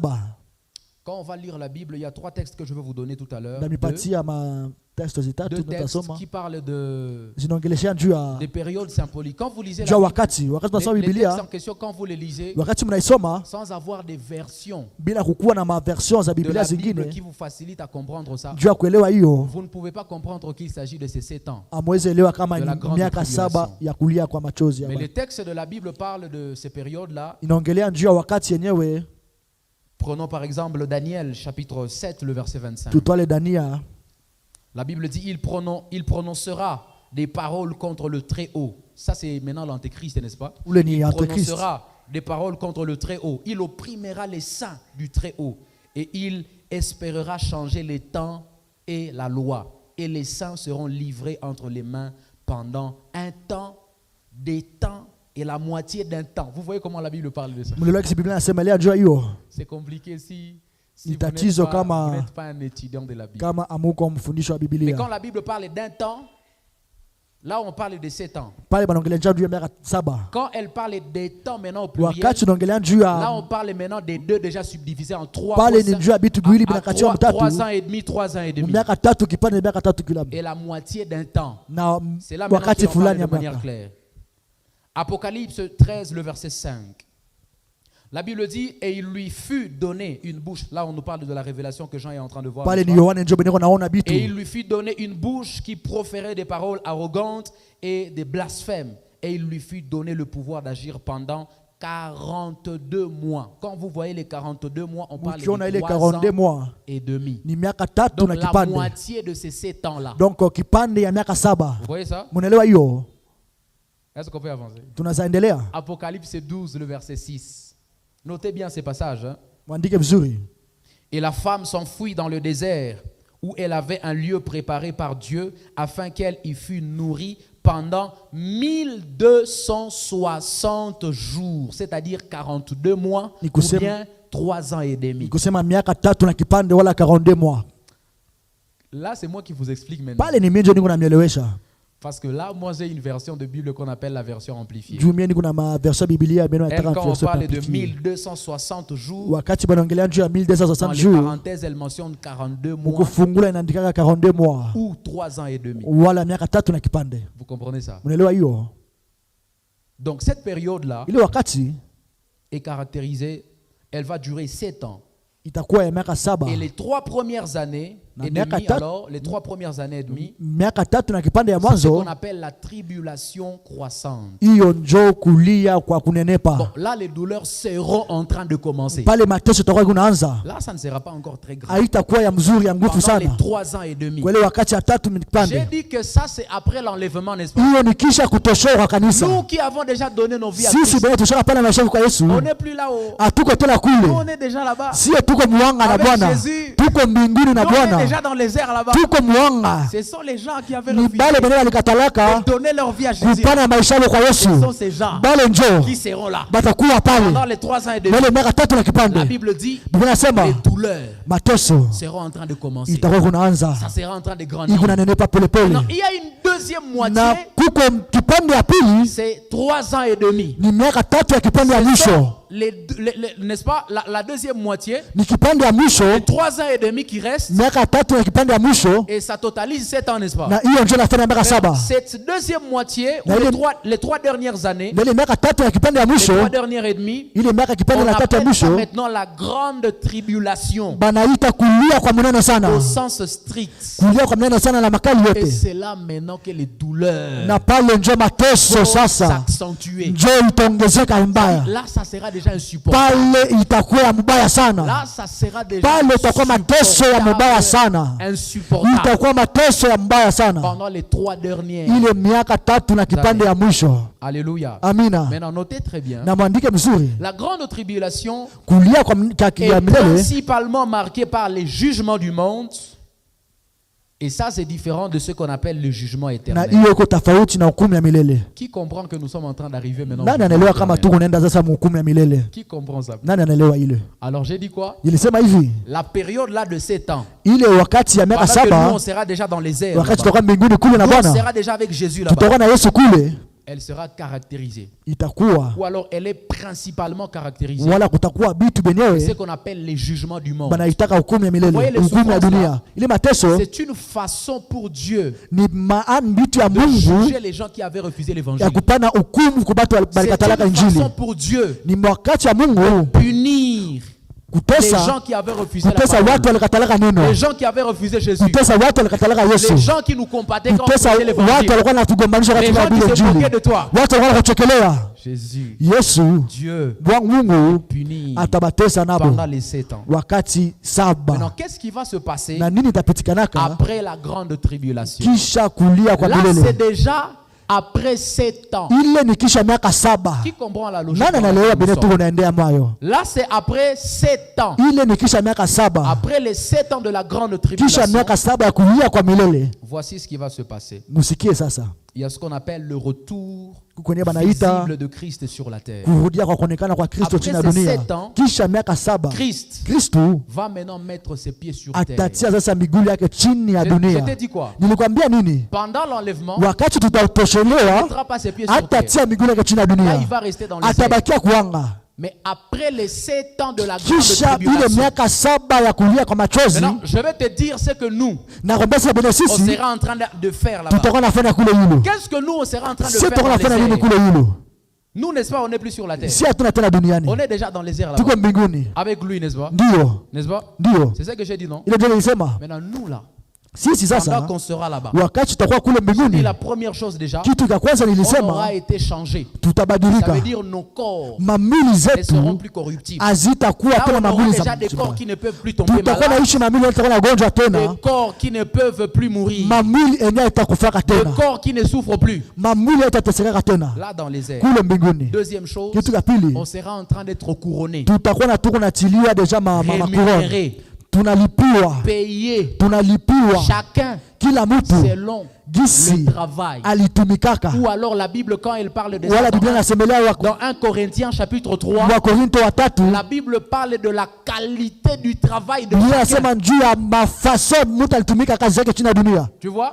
Mnaelewa hiyo? Là, c'est aussi notre façon d'être jugé. Pale ni kitu kingine cha Même kuhukumiwa. si dans le langage théologique, Hata kama mulangaji wa le mafundisho jugement en soi ne concerne pas hukumu les enfants de Dieu. hukumu haikuwa kwa watoto wa Paul d'ailleurs Mungu. en parle quand il parle Paulo de Romains anasemelea 8. wakati anasema Qui Roma comprendra 8, encore les élus de nani Dieu. tena atabahukumu Ça ne nous tena? concerne pas. Haina tena sisi. C'est aussi notre façon Ni tena ni faso ingine, ni maana d'être ingine rémunéré, payé par Dieu ya kulipiwa ya Bwana pour ce qu'on aura fait. bine tunafanya chini ya dunia. C'est là que Pale njoo sasa j'aimerais attirer ton attention nataka unisikilize sur mzuri les actions que tu poses. kwa bine unafanya. Tu vois les choses que tu fais aux gens là-bas. Vitu unafanya kwa batu Un kule. jour, Siku on moja va te payer pour ça. batakulipaka njoo ile. Tu vois ta léthargie là, le découragement là, Unaona cette ile façon, kuvunja moyo kwa cette batu. légèreté là avec laquelle tu sers Dieu. Ile légèreté ndio unamtumikia Mungu. Il y a un jour on va te payer Kuko pour ça. siku moja batakulipaka njoo ile. Il y a un jour Kuko siku on va moja te payer pour ça. batakulipaka njoo ile. Et nous on sera en train de porter des couronnes. Na sisi tutakuwa tunafanya makurone ile. Chacun sera en train de porter des couronnes Tutakuwa tunafanya selon la makurone. qualité de son travail. Jinsi tulitumika chini ya Ça veut dunia. dire quoi? Ni kusema hivi, Quand je gagne les âmes, jinsi mimi na il y a Tena- un livre dans lequel kuko kitabu ndio kunaandika, Dieu mentionne. ene Bwana kunaandika Il dit plus 20, plus 20, plus 3, plus 3, plus 4, plus 4, plus 10, plus 5, plus 25, plus 25, plus 30. plus 35. Le jour là, Ile siku dans les airs, kule hilo je vais porter des couronnes ndavala makurone sur chacune de ces âmes. kuile maroho yote C'est-à-dire, on va inabeba compter. batasabia J'aurais voulu que Dieu me laisse aller Ningelipendelea Bwana nipendelea nikue kule avec une veste. na veste moja Pour hivi. que le jour là, Ile siku quand on appelle mon nom, wakati bananiita que je mette ma cravate, nitie kavate yangu je tienne pale, bien mes épingles, nitie koti que yangu je vienne pale, en train de na bondir. niko na vimba. Monsieur Caleb, Kaka Kalebu, on ouvre le livre. banafungula kitabu. Depuis que tu as accepté Jésus, Tangu ulimetika Bwana, tu as gagné autant d'âmes. ulibeba maroho fulani kwa Et batu. pour cela, Najua hiyo on te donne une couronne en diamant. tunakupatia hiyo. Tu t'imagines ça? Amen. Moi, je ne veux Unawaza pas, ile? je ne veux pas désirer une couronne en cuivre. Nani atapendelea ile korona ile? Ça, c'est pour les paresseux, Ile là. ni njoo benye balibeba maroho bili tatu. Si benye tuko natumikia Bwana. Nous qui avons déjà tout Si arrêté benye pour tushaka Dieu. acha njia ya Kristo. Nous qui avions arrêté même Si les benye études. tuliachana na masomo. Puis nous avons suivi Jésus. Tulimitika Yesu. Nous qui avons arrêté le commerce. Tuliachana makomerso Et puis on a zetu. suivi Jésus. Na tukamfuata. Je ne peux pas avoir la même couronne qu'un commerçant. Sitakuwa na korona sasa mwenye anazisha kule. Non, non, non, non. Wewe Je ne endelea peux tu na pas kazi. avoir la même couronne qu'un Sitakuwa na commerçant. sasa commerce. Wewe endelea tu na kazi. Moi, mon travail, c'est de Mimi prier kazi pour les yangu ni gens. kuombea batu. Mon travail, c'est d'intercéder Ni pour les gens. kuombea batu. Je viens veiller ici pour Ninakuwa vous. kumlalia hapa. Tout ça là. Ile yote Dieu mentionne. Mungu anaandika. Il dit qu'on me donne les couronnes là. Wakati bananipatia ile Je ne kuona peux pas avoir siwezi la kukua couronne d'un fonctionnaire de DGI na là-bas. mtu wa fonctionnaire wa DGI kule. Non, non, c'est impossible. Hapana, mimi Parce siwezi. que moi, je suis là.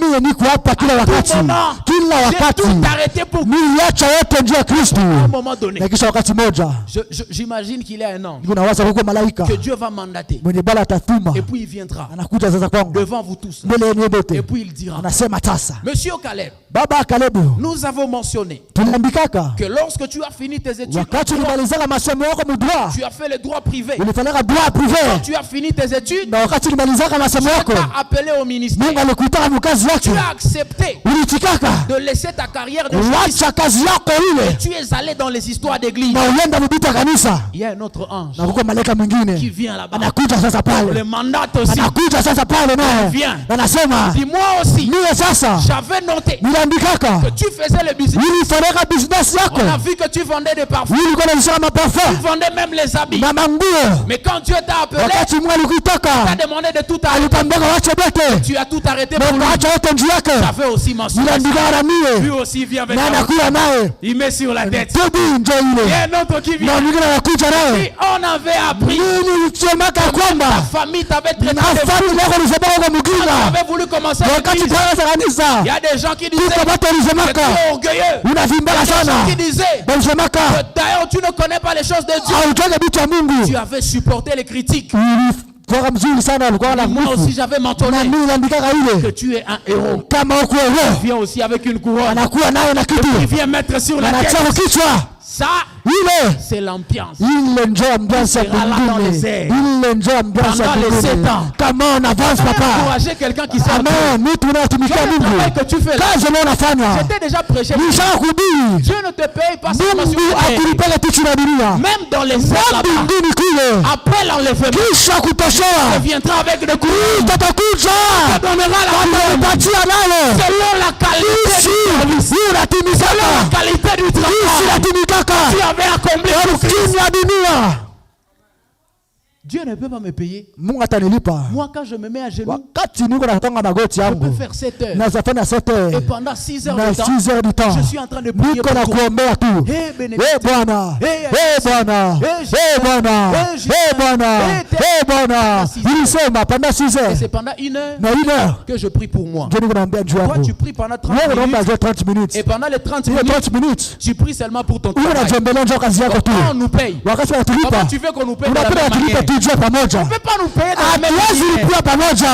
Chacun sera payé Kila mtu la atalipiwa. qualité de son Yesu service. alitumikaka. La qualité de son Yesu travail. alitumikaka. Voilà pourquoi Ndio kwa maana moi je me fiche de ce que les hommes racontent mimi autour de moi là-bas. hata wanadamu wanasemaka Ce que vitu les juu hommes disent yangu. autour de moi Wenye là, watu wanasemaka juu yangu. fiche de ça. Mimi Parce que najanga je yake. sais. Je najua. eux là, Bon. ils n'ont pas une seule couronne à me donner. hein. Hapana hata C'est lui qui a la couronne à me donner. kunipatia. Celui qui va Ni mwenyewe descendre dans les airs là-bas. atashuka kule Celui que kulanga. je vais rencontrer dans les airs Ndio là-bas. kukutana naye kulanga. Je me fiche des critiques des gens. Hata watu Je me wanicheka. fiche des découragement des gens. Lui qui viendra me donner la couronne. Lui qui viendra me payer le travail que je fais. Il y a un jour, il est en train de revenir. Et il ne mettra pas ses pieds sur terre. À ce moment-là, il restera dans les airs. Et je me rencontrerai dans les airs. Je désire que ce jour-là,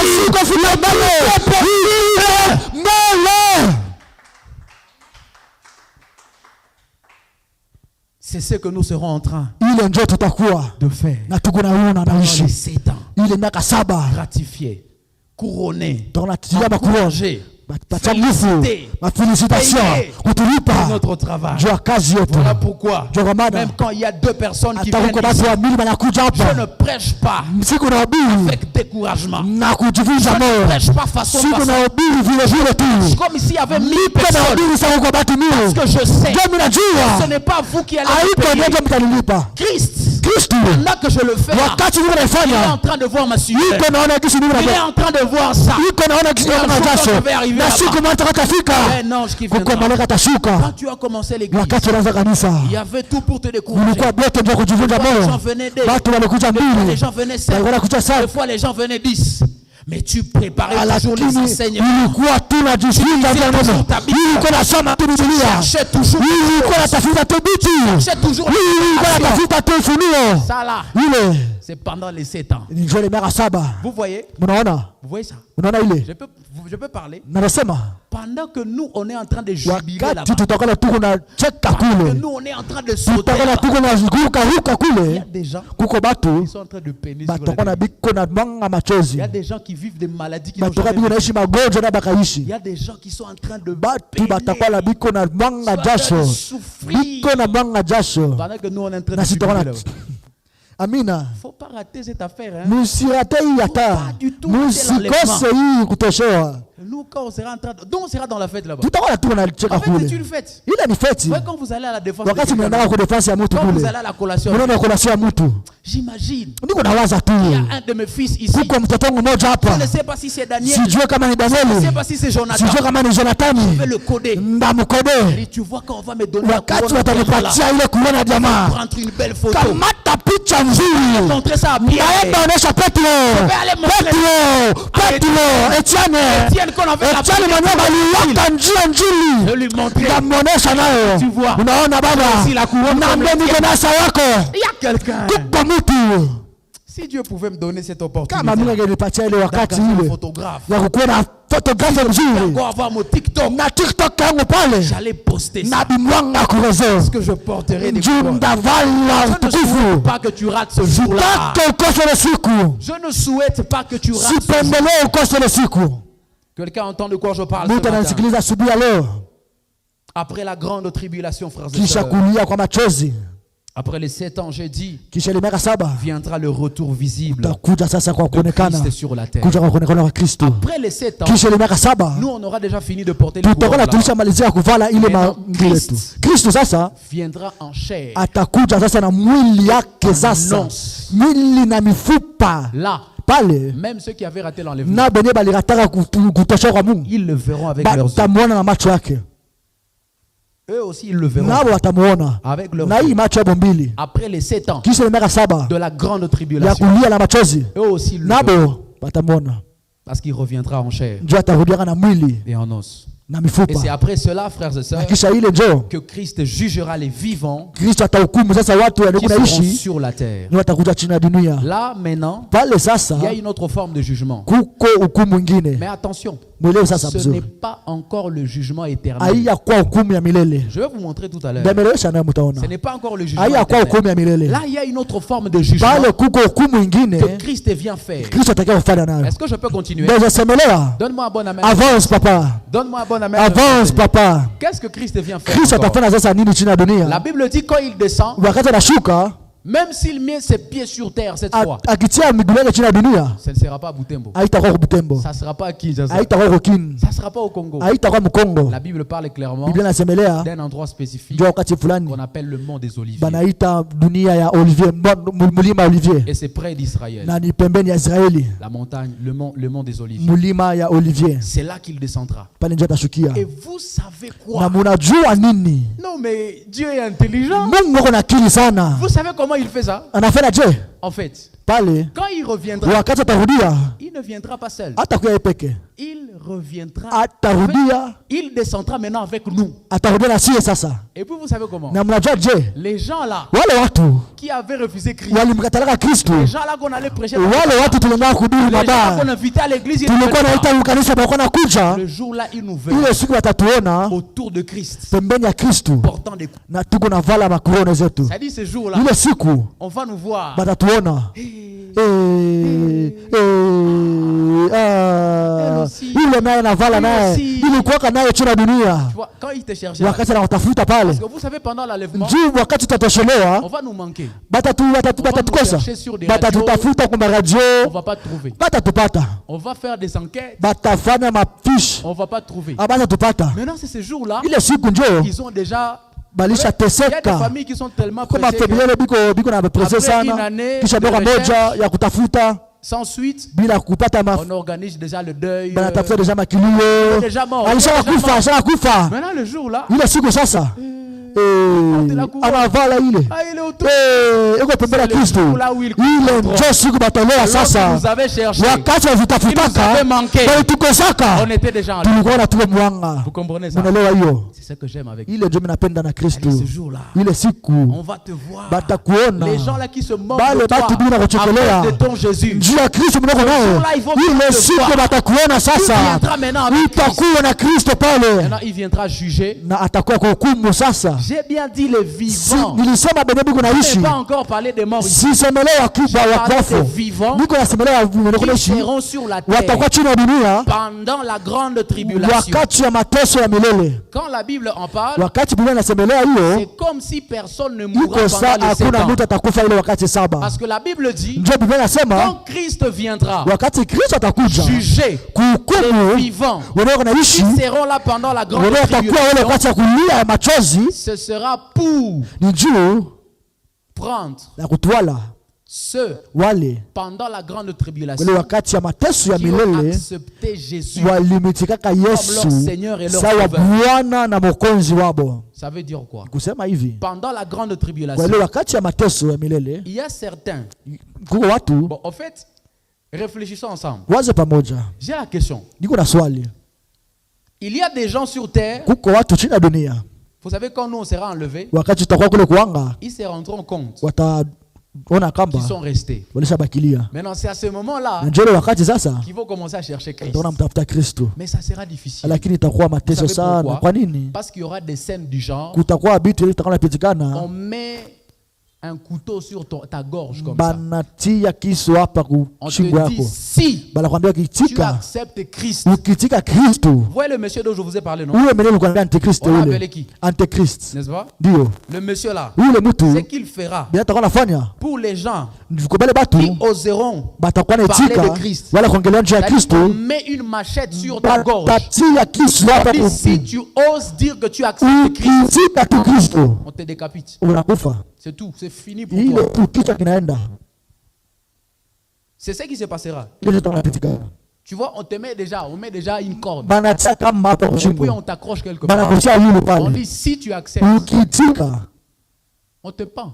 tunakukata C'est kichwa fini pour toi. yako, naishia pale. Vous voyez les scènes qui vont se passer. Unaona bila kusikia. Toi aujourd'hui je te prêche. Wewe leo unahubiri Kristo, Je te demande de l'accepter ndio nakwambia uitike calmement. bila tu, Et puis ce que tu me dis, na bila nakwambia, tu me dis que tu as honte de ton voisin. wewe unaniambia kama unamsikia Tu aya me dis que jirani, tu as honte de ta voisine. wewe unamsikia jirani haya, Attendons. eh, Attendons seulement. tuchunge tu. Toi, je te dis, donne ta vie à Jésus. Après un message comme ça, je dis, qui accepte de donner sa vie à Jésus? Qui accepte d'abandonner le péché? Qui accepte de quitter son ancienne vie? Tu dis, ah, mon ami ici, s'il me voit, il va dire quoi? Ma tante là, si elle me voit, elle va dire quoi? Aujourd'hui, tu as peur de ta tante.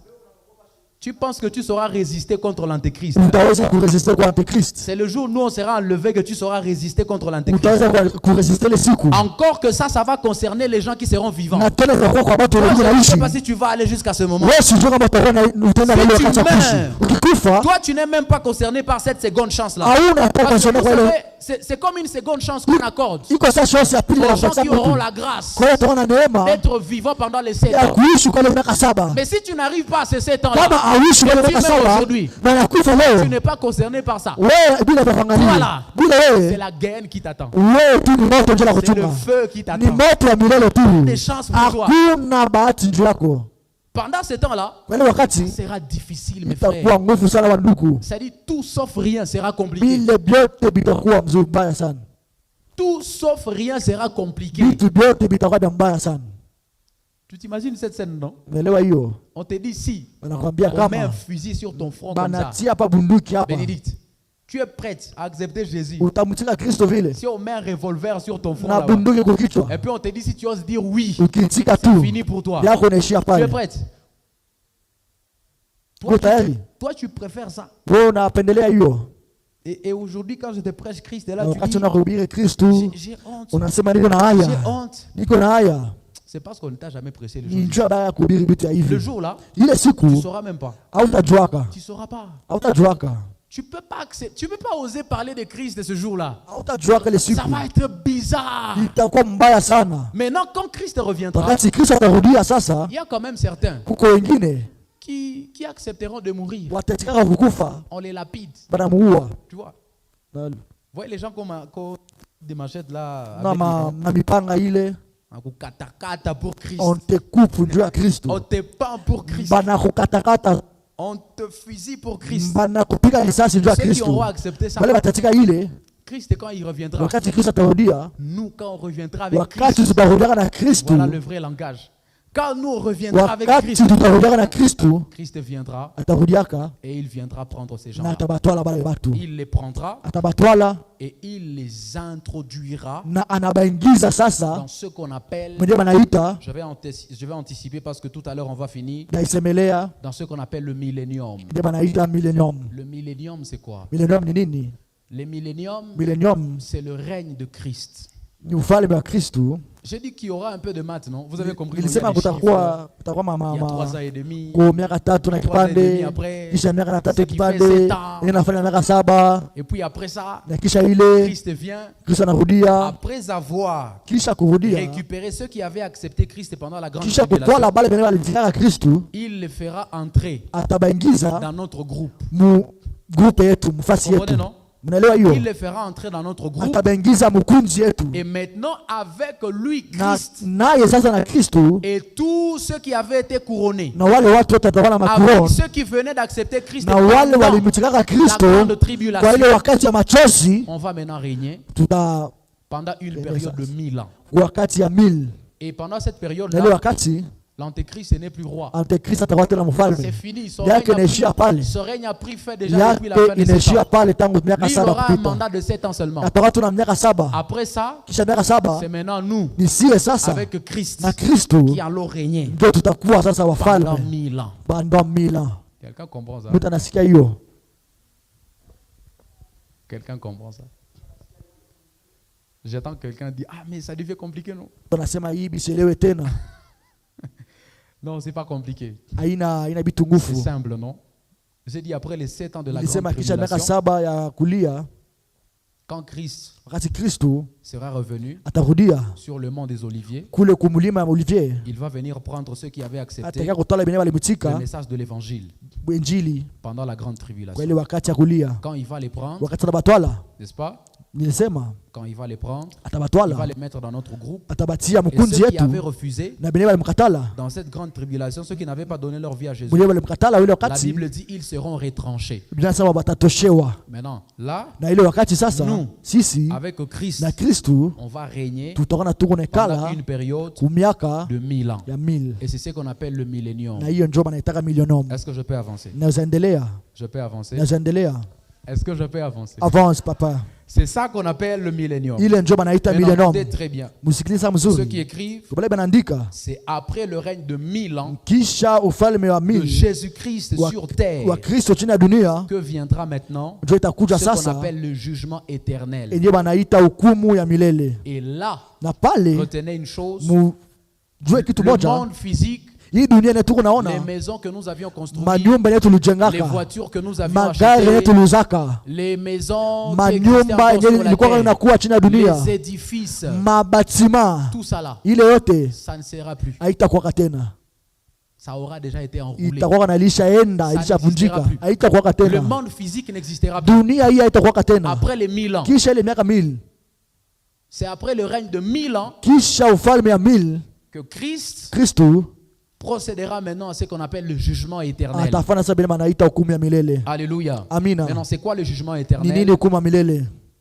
Le jugement éternel, Hukumu ya milele c'est l'acte par lequel Dieu, juste et saint, kwenye Mungu rendra à chaque être humain selon ses œuvres, ses paroles et surtout sa relation avec Jésus-Christ. Dans Hébreux 9, le verset 27, la Bible dit « Et comme il est réservé aux hommes de mourir une seule fois, pas deux fois, une seule fois, après quoi vient le jugement. » Là, quand la Bible parle du jugement, maintenant on parle du jugement éternel. pale banaongelea juu sa hukumu ya milele. Alléluia. Amina. Qui est le juge? Nani njo juge? Qui va juger le monde? Nani njo atahukumia Qui va batu? juger? Nani njo atahukumu? C'est Jésus-Christ Ni lui-même. Yesu Kristo yeye peke. Jean chapitre 5, le verset 22. Yohane anasema hivi, La Bible dit le Père ne juge personne, mais il a remis tout jugement au Fils. C'est Christ qui va juger. Kristo ndio atahukumu. Maintenant, où se passera le jugement Ile éternel? hukumu itapitikanaka wapi? Le jugement éternel Hukumu se passera devant itapitikanaka ce qu'on appelle le trône blanc. mbele ndi banaita ufalme wa mweupe.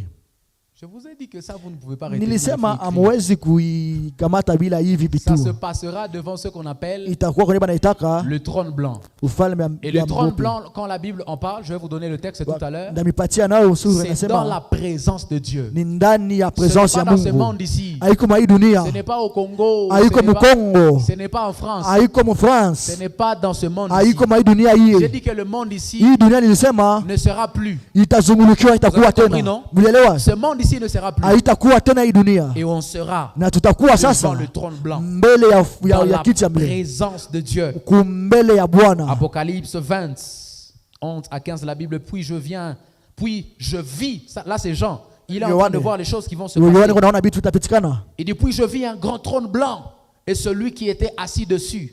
La terre et le ciel s'enfuirent devant sa face et il ne fut plus trouvé de place pour eux. C'est-à-dire la terre n'existe plus. Dunia kukwaka Les tena. maisons, les voitures, Manyumba, ça magari n'existe havikukwaka plus. tena. La Bible dit ça a pris fuite devant Bili Dieu. bili bili bili pete yaka. Et je vis les morts, les grands et les petits qui se tenaient devant le trône. Des livres furent ouverts et un autre livre fut ouvert. Celui qui est le livre de vie. Et les morts furent jugés selon leurs œuvres, d'après ce qui était écrit dans ces livres. La mer rendit les morts qui étaient en elle. La mort et le séjour des morts rendirent les morts qui étaient en eux, et chacun fut jugé selon ses œuvres. Et la mort et le séjour des morts furent jetés dans l'étang de feu. C'est la seconde mort, l'étang de feu. Wakati ya moto. Moto ya milele. Moto ya milele. On appelle ça ziwa la moto. On appelle ça la flamme de feu. Cette affaire-là, Hii il ne faut kitu pas jouer avec ça. Hein. musiko nachezea La kwayo. Bible dit, quiconque ne fut pas trouvé écrit dans le livre de vie, fut jeté dans l'étang de feu. Vous voyez ça? Mnaelewa hiyo? Ça veut dire quoi? Ni kusema hivi, Il y a un livre, kuko frères et kitabu sœurs. wenyewe, ndugu wapendwa, Un livre kitabu dans lequel, ndani quand tu donnes ta vie à Jésus, wakati unapana maisha yako kwa on Kristo met ton nom là-bas. banatia jina lako pale. Quand tu acceptes Christ, Wakati unamsikia Kristo on met ton nom banatia là-bas. jina lako Ça pale. s'appelle le livre de vie. Hiyo ni kitabu ya maisha. Et la Bible dit, Na Biblia nasema hivi, après le millénium, kisha ile millennium, c'est-à-dire le règne de 1000 ans, ile ufalme ya miaka 1000 avec Christ, na nous, sisi na Kristo, avec Christ, sisi na Kristo, après le règne là, kisha ile on ufalme va ouvrir ce livre là. batafungula sasa ile kitabu. Maintenant, qui seront jugés? Na banani ndio batakuwa Qui vont hukumiwa? passer devant le trône blanc? Banani batapita mbele ya uso ya Bwana? Qui vont passer devant la barre? Banani batapita mbele? Trois catégories de Batu personnes. watatu.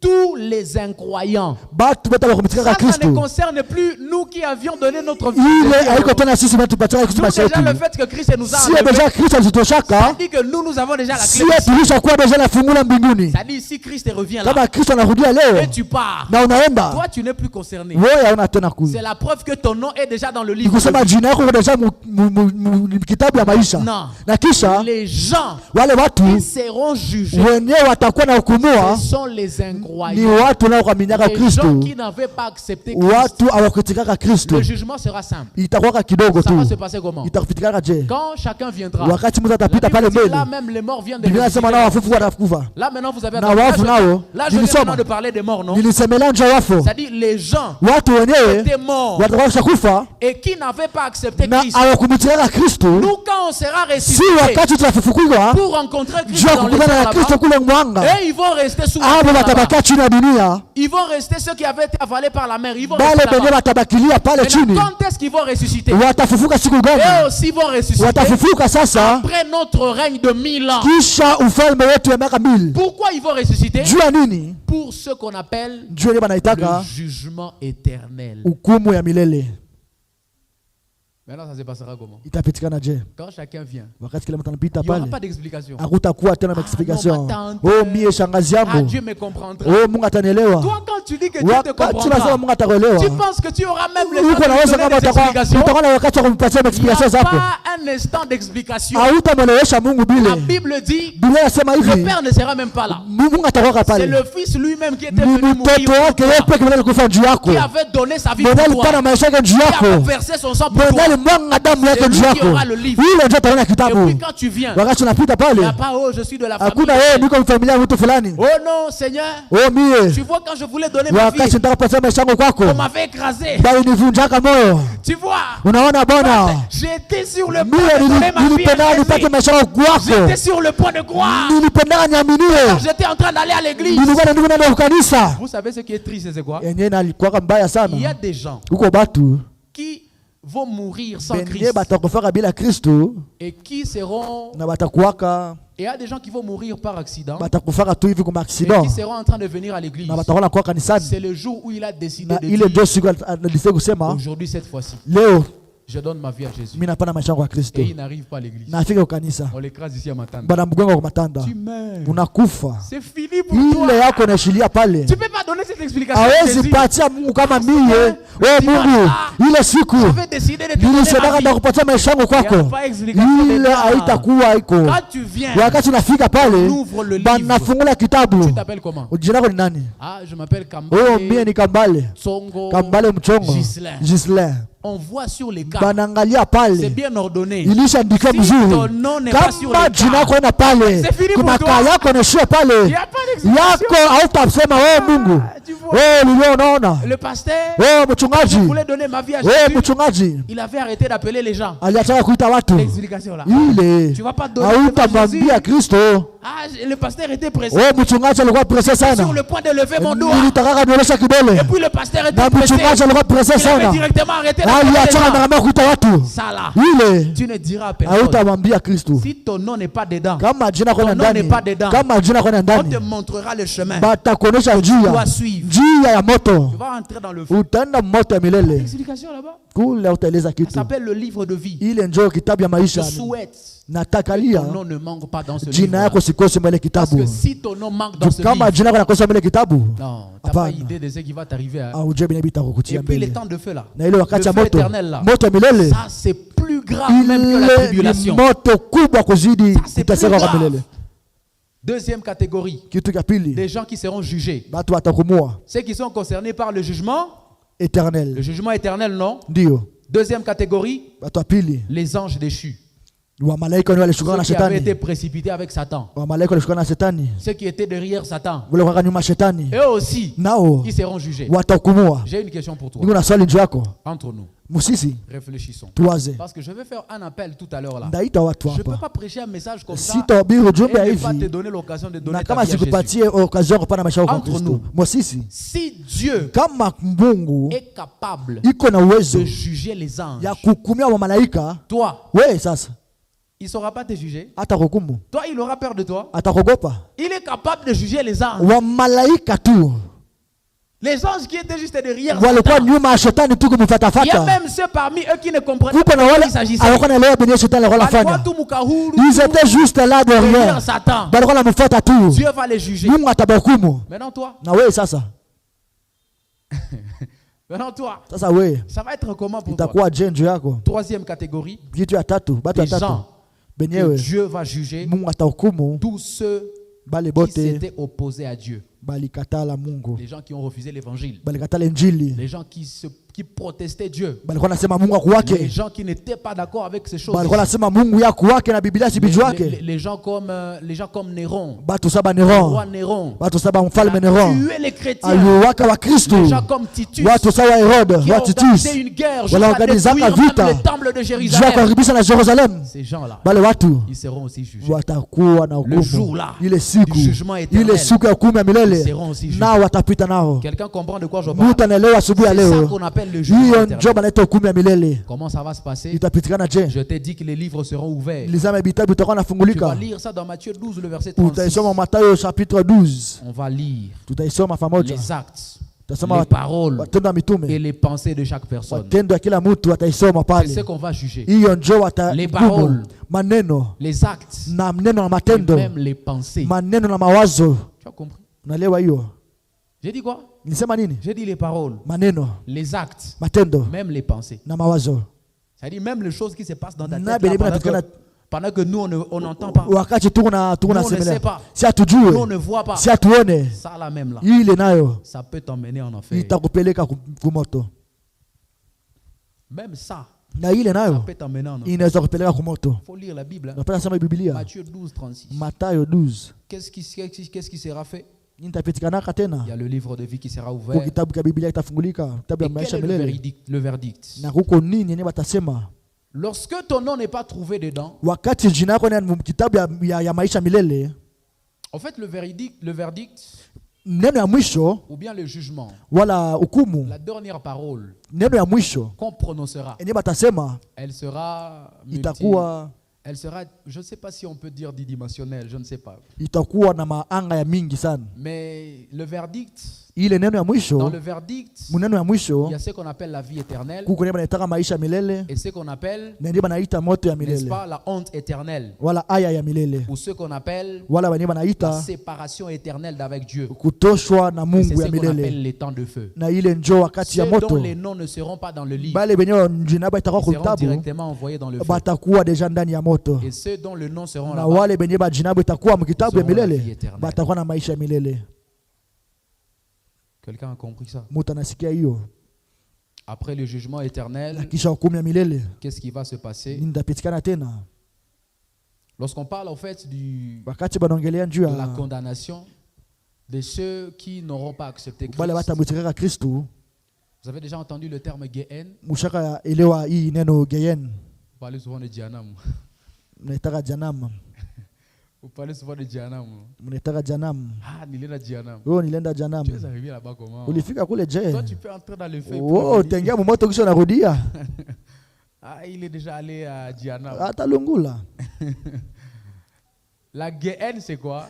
Ile geyen ni nini? La Gehen, c'est les temps de feu là. Geyen ni wakati ya Le moto, feu éternel. moto ya milele. Jusqu'à présent, Hii wakati je vous prêche les choses. niko na mhubiri Vous bitu devez savoir. bilimo napasha Jusqu'à jua. présent, Hii wakati même le diable n'a jamais été na là-bas. shetani akakuwaka kule, Vous savez ça? mnajua ile Même Satan, na shetani jusqu'à présent, mpaka leo il n'est pas dans le feu. ana mumoto. Amen, avance papa. Est-ce que ton voisin savait ça? Jirani yako muulize, jirani ulikuwa unajua Satan n'est hiyo? pas dans le feu. Shetani ana mumoto. Ah, je trouve que Satan est pembeni yako pale. Amen, come Toi, on tu es en train papa. de dire qu'il est dans le feu. Ouais, je trouve que Satan est pembeni yako pale, il est à côté de toi. Amen. Satan n'est pas dans le feu. Shetani ana mumoto. Il est ici. Iko La hapa. Bible dit, Biblia nasema iko anazunguka. yuko na tanga tanga tu Qu'est-ce hivi. qu'il fait là? Yuko anafanya nini? Il cherche Yuko qui anatafuta dévorer. batu bwana Il atakula. est ici. Yuko Il est hapa. là-bas. Yuko kule. Il cherche qui Yuko dévorer. anatafuta nani Il n'est pas atakula. dans le feu. Ana mumoto. Jusqu'à maintenant, Mpaka leo il est shetani. sur terre avec Shetani wa batu kwa dunia. Satan n'est pas dans le feu. Shetani ana mumoto. Le feu est encore vide. Shetani moto ngali wazi. Le feu est encore vide. Moto ngali wazi. Personne n'est encore dans le Hakuna feu. hata mtu mweko mumoto kule. Oui, ça. Mnaelewa hiyo? Personne n'est dans le Hakuna feu. mtu kwa moto. Mais comment Sasa et je, quand na wakati on gani va entrer dans le feu? batengera moto Le bale? premier qui sera jeté dans le feu, Ule tengera moto wa kwanza c'est Satan. ni shetani. Parce que la Bible dit Ndio quoi? Biblia inasema kwamba Le feu n'a pas été fait pour quelqu'un d'autre. moto haikufanizwa njoo mtu Dieu, mwingine. quand il a fait les temps de feu là, Wakati Mungu alifanyika wakati wa Ouais, le moto, feu éternel. ile moto ya il milele n'avait pas fait ça pour toi. hakuifanyika njoo yako. C'est toi qui choisiras Wewe ndio utachagua d'y sasa aller.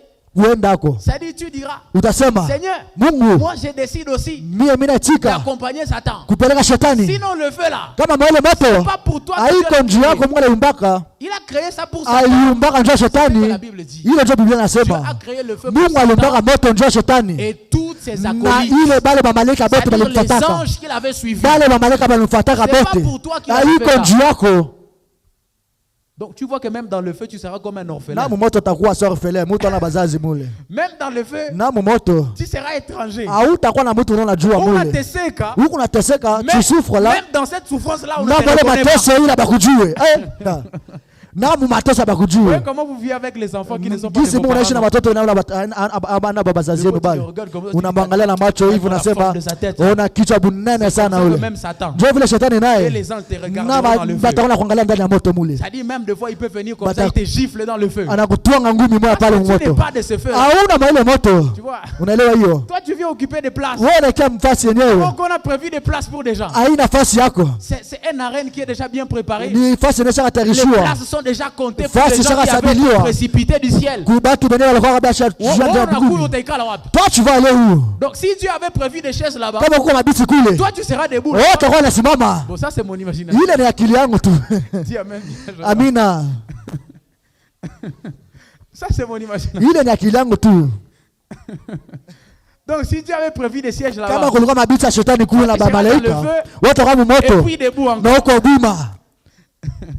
faut pas aller là-bas. Usiende kule Je hata. te dis, faut pas aller là-bas. Usipende kwenda Parce que tu n'as kule. pas de place là-bas. Hauna nafasi Tu kule. vas là-bas. Ukienda kule. On va même t'étouffer dans le feu. Kule utazimia hata la kuzimia kila siku. Déjà, tu es dans le feu. Uko moto. Et puis, on t'étouffe Kisha encore. unakuwa unazimia kila Non, wakati. mais ça sera bizarre. Hapana.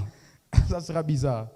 Seigneur, il ne faut pas permettre que je tombe dans ça. Bwana usipendelee nisianguke Il ne faut pas mumoto. permettre que j'entre dans cette affaire. Usipendelee ningie mwa ile S'il te bitu. plaît, Seigneur. Mungu Baba. Il y a quelqu'un qui a dit, Kuko mtu alisema Seigneur, si tu vois que dans 2 jours, je vais tomber ukiangalia dans le miaka péché, mbili ndaangikuwa et tu mzambi vas venir pendant que je suis na dedans, utakuja wakati niko ndani. tant mieux. Bwana Prends-moi aujourd'hui. unikamate leo tu. Tant mieux. Unikamate leo tu. Prends-moi aujourd'hui. Unikamate leo tu Qui est Bwana. entré dans cette affaire? Je te dis la vérité. Il Nakwambia haki. ne faut pas entrer là-bas. Usingie mule. C'est une affaire bizarre. Ile ni kitu mbaya C'est sana. insupportable. mes Ile frères. ni kitu mbaya. Après le jugement éternel, Kisha hukumu ya milele viendra utakuwa sasa la fin du mal. mwisho ya mbaya ya Il n'y aura mabaya. plus de péché. Hakutakuwa tena Il n'y aura mazambi. plus de mort. Hakutakuwa mabaya na Ça, kifo. c'est pour nous Ile ni kwetu sisi. qui sommes avec. Tutakuwa na Kristo Parce kule que ceux qui sont mbinguni. dans le feu, Bale watakuwa la mumoto. Bible appelle ça Biblia mort inasema ile éternelle. ni kifo ya milele. Donc eux, ils sont morts Hapo ni éternellement. kifo ya milele hawatafufuka Et puis tena. remarquez une chose. Na hein. tena muone hii Quand vous entrez dans le feu, wakati bataingiaka cette mumoto fois, ce n'est bale pas comme au temps de la grande haina tena tribulation. kwele wakati ya kulia Là, sana. il n'y a plus de seconde Kule chance. hakuna tena mashance tena C'est ratapage. fini et c'est fini. Pale inaisha na inashililia Là, pale. n'attendez pas que Pale msingoe tena un jour Christ aura pitié de vous. Kristo atamsikilaka Il va huruma venir vous visiter. na nakia kumiona Il n'y mule. a pas de visite Hata là-bas. kuyaka mumoto Kristo Vous êtes là-bas muko mwe kule C'est mepe. fini. Uko we peke Ça, kule. c'est éternel. Ile ni ya milele. dans ce feu-là. Mwa ile moto. Personne ne va vous visiter. Hakuna mtu atakaye kuangalia kule. Personne ne viendra vous Abata voir kaka là-bas. kuangalia kule kumoto. Quelqu'un a dit, Mtu alisemaka, ah, oh, quand j'irai dans ce feu-là, wakati ndana mumoto. je vais uriner dedans. Ndakuwa na niko na koyola mule. On verra. Tutaona. On verra si tes Tutaona urines, kama ile. on verra si tes Tutaona urines kama niko yako. peuvent être. Itazima ile moto. On verra. Malheureusement utatuambiaka na. On verra. Mais dis-moi, Niambie sasa. tes urines aujourd'hui Ile mikoyo yako ne leo. savent pas éteindre le feu. Haijui kuzima moto ya makala ya Tu as dans mbambula. ta vie. Eneo ndani ya maisha yako. Aujourd'hui. Leo tu. C'est le feu éternel que ça va Ni éteindre. moto ya milele ndio tazimisha kule. C'est le feu éternel que ça va éteindre. Moto tu ya milele ndio tazimisha Tu ne kule. sais pas ce que tu dis. Au ujue benye nasema. Vous savez, c'est après, Mnajua ni kisha Après le jugement éternel, nikisha hukumu ya milele nous entrerons dans la nouvelle Jérusalem, tutaingia mu Yerusalemu ya dans la mpya, présence éternelle de Dieu. ndani ya uso ya On Mungu. va adorer le Seigneur tous Tutakuwa les jours. tunamsifu Mungu kila On va wakati louer na kila Dieu saa, tous les jours. kila On siku. va se prosterner Tutakuwa tuko na ikala devant tu Dieu tous mbele les ya jours, Bwana kila siku, comme les anges. sawa malaika 24 wa vieillards. 24 On va veillards. adorer le Tutakuwa Seigneur. tuko na msifu On va louer Mungu, Dieu tous les tuko na jours. msifu kila wakati. Là, on va entrer Pale dans la tutaingia nouvelle Jérusalem. mu Yerusalemu ya Si mpya. tu m'as très bien suivi, Kama ulinisikia mzuri, tu vas comprendre que je n'ai même plus besoin de parler de la résurrection des morts. utaelewa kama sina tena wakati wa Parce que j'ai kuongeleshea tout njoo kufu. expliqué en parlant de Nilielewesha l'enlèvement. wote wakati nisema tutakulewa. La résurrection des morts est une évidence. mes Ufufuko wa frères. watu itakuwa tu. J'aimerais juste te le dire en finissant parce que mon temps est complètement épuisé. Nataka isema mkumaliza, Frères et sœurs, wandugu wapendwa, la résurrection des morts ufufuko wa kufu wa est une wafu réalité. ni kitu nitapatikanaka, C'est une ni réalité. kitu tafikaka. Les gens que nous avons vus mourir, Watu tuliona walikufa, un jour ils vont ressusciter. siku watafufukaka. Mais il y a deux catégories. Kwa watu Il wawili y a ceux qui vont ressusciter watafufuka, wengine pour la vie juu ya éternelle. maisha milele, Ça veut dire ni kusema ceux qui vont participer à l'enlèvement. wataendaka ku Quand enlèvement. Christ va venir reprendre Wakati Kristo l'église, atakuja tena en pili, un clin d'œil, mkufunga licho, la terre va les vomir. dunia Les mers vont itabatema, les vomir. maji itabatema, Partout où ils étaient morts, wote wenye ils walikufia seront vomis watawatema et ils seront attirés. na En un wataendelea clin d'œil, licho tu pendant moja. les 7 ans, Kwa ile miaka on sera 7 avec eux tutakuwa dans nabo les airs. là. kule mbinguni. Ton père qui est mort, Baba yako alikufaka, ta mère qui est morte, mama yako alikufaka, elle était dans le Seigneur. alikuwa ndani ya Bwana, Il était dans le Seigneur. alikuwa ndani ya Tu le Bwana, verras pendant les 7 ans. utamwona kwa ile miaka 7. C'est ça, Ile la njoo, réalité ile de njoo la résurrection des morts. ukweli ya ufufuko Et ya notre bafu. foi ne tient pas Na tena si imani on ne yetu croit pas en ces haifai choses-là. kama tuaminie kwa Et hivi. malheureusement, il y a une deuxième Na kuko catégorie. batu wawili Ceux bapili qui vont ressusciter batafufukaka pour la honte éternelle, juu ya aya ya pour milele, l'opprobre éternel. juu ya aya ya La Bible milele. en parle dans Daniel 12, Biblia inasemelea mu le Danieli, verset 2. inasemelea C'est hivi, le verset que j'ai l'habitude de prêcher naubiraka quand sana je vais dans les marchés sa là-bas, mimi nendaka mu les masoko, Sokodisa et mu tout. masoko diza Je kule, dis aux mamans, mimi naambia mama j'ai dit, il y a des gens kuko batu qui vont ressusciter pour la batafufukaka honte juu ya éternelle. aya ya Il y a des milele, gens qui vont ressusciter batafufukaka pour l'opprobre juu ya éternel, aya ya milele, pour le feu juu ya éternel. moto ya milele. C'est la deuxième catégorie. Njoo bale batu ya Ce n'est pili, pas une histoire. haiko Ce historia, n'est pas une fable. haiko historia, Ce n'est pas un montage que je vous haiko fais. mamontage ya Je mapicha. vous ai tout montré dans les Nisha mionyesha Écritures. vyote mu Biblia, Je vous ai tout montré dans la Bible. nilimeonyesha yote mu Et si Biblia. vous voulez en savoir plus Na même mkipenda kujua au sujet mingi de la résurrection des morts, juu ya kufufuka kwa wafu, allez étudier ensemble à la maison. mwende musome pamoja kwa 1 nyumbani. Corinthiens 15, Wa Korinto 12 à 15, 26. Allez prendre aussi Jean chapitre 11, 20 à 25. J'ai parlé de 1 Corinthiens 15, le verset 12 jusqu'à 26. Jean 11, le verset 20 jusqu'à 25. Même Marthe le savait.